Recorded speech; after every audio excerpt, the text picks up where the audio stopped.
Ikinagulat ng fans ang naging pahayag ni Lebron para kay Luka. Tila nagpapaubaya na ang hari ng NBA mga idol. Wala pa din talagang kupas etong si LBJ pati si Luka. Hindi makapaniwala sa nagagawa pa din ni Lolo Bron. Lakers versus Pelicans, unang play ng Lakers pati kalabang crowd napahiyaw nang lumipad si LeBron James para sa two-handed slam dunk. Kitang-kita ang pagyayanig ng buong ring sa ginawa ni Lolo Bron. Apat hindi na kontentong Lakers, second play mga idol, si DeAndre Ayton naman ang lumambitin sa ring, another throwdown, showtime agad.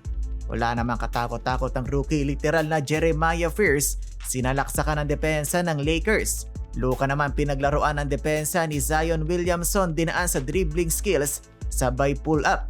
Kinombo kaagad ng dalawang superstar ng Lakers si Zion mga idol, tinirahan naman siya ng tres ni King James. Maganda ang palitan ng puntos ng both teams, halfway mark. Classic LeBron James, lalapit sa ring sabay titirahan ka ng fadeaway. Ilista mo na pag ganito kalapit etong si LBJ. Kung anong laki ni Zion hindi napansin ng Lakers, bigla na lang tumalon at tinakdak ang bola, putback dunk. Patuloy ang pagdomina ng LA Lakers sa Pelicans sa first quarter. Luka kumana ng 11 points, nag-iisang double-digit scoring sa kanyang team, sinundan ng 7 puntos ni King James. Second period, grabe talaga ang mata nito ni King James mga idol, kala mo nag-dribble pero kitang-kita niya na ang wide open na teammate na si Dalton Knecht. Nag-agawang buko na mga players na uwi sa kamay ni Lebron for easy two-handed jam. Luka with the post-up move sabay floater. Nagising naman ang crowd sa alley-oop play ng Pelicans. 3 minuto ang natitira sa first half, bumubulusok etong si Zion Williamson. 3 na ang humarang, walang nagawa sa laki ng star ng Pelicans. Parang truck lang si Zion.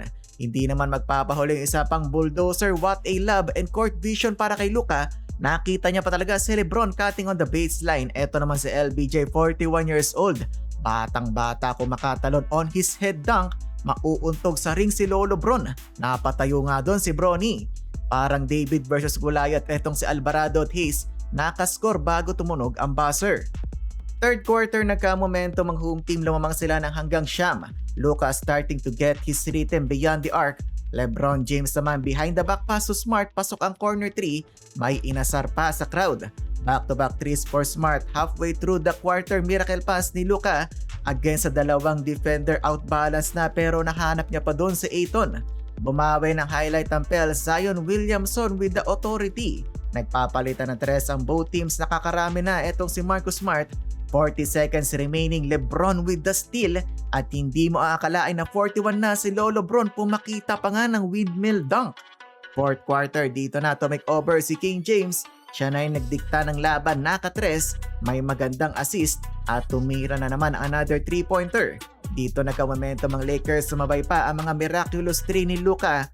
Yung combo talaga ni Lebron at Luka yung nagdala sa crunch time.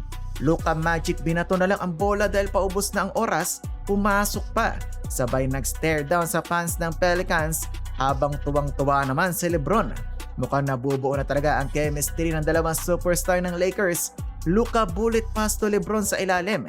Ending panalo na naman ang Lakers, wala pang talo ngayon 2026. 13-0 sa clutch games, tig 30 puntos si Lebron at Luka. Sa post-interview mga idol, grabe ang naging statement ni LeBron James para kay Luka. Sabi niya hindi kailangan ni Luka baguhin ang laro niya. Siya ang 27-year-old franchise player ng Lakers. Sila dapat ang mag-adjust para sa kanya. Napakagaling daw sa pick and roll at laging nakatutok ang depensa sa kanya. Trabaho nila LeBron na pumwesto na lang ng tama. Sa statement na to ni LBJ, kitang-kita mong nagpaubaya na siya para sa mas batang franchise player ng Lakers.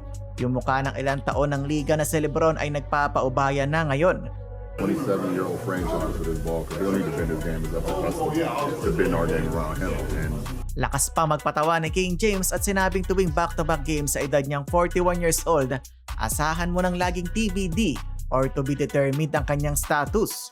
back for the rest of the season is TBD. I am 41. I got the most minutes in NBA. Papuri din na sinabi ni Luka kay Lebron matapos ng laban ng matanong tungkol sa kanilang chemistry. Ika ni Luka, grabe ang pinapakita ngayon ni Lebron. Sobrang efficient pa din maglaro. Game by game ay mas gumaganda ang kanilang chemistry at mas lalo pa daw yan mag-i-improve sa mga susunod na laban. Nang matanong nga ng reporter kung ano masasabi niya sa nagagawa ni Lebron sa edad na 41, Ayon kay Luka, hindi siya makapaniwala kung sa edad na yon ay baka nga paika-ika na lang siya. Yan lang muna ang nasagap na balita natin patungkol sa Lakers. Kayo mga idol, tama ba ang gagawin ni Lebron na magpaubaya na lang sa mas batang si Luka at sila na lang ang mag-adjust ng laruan? Comment down below, like, share at subscribe.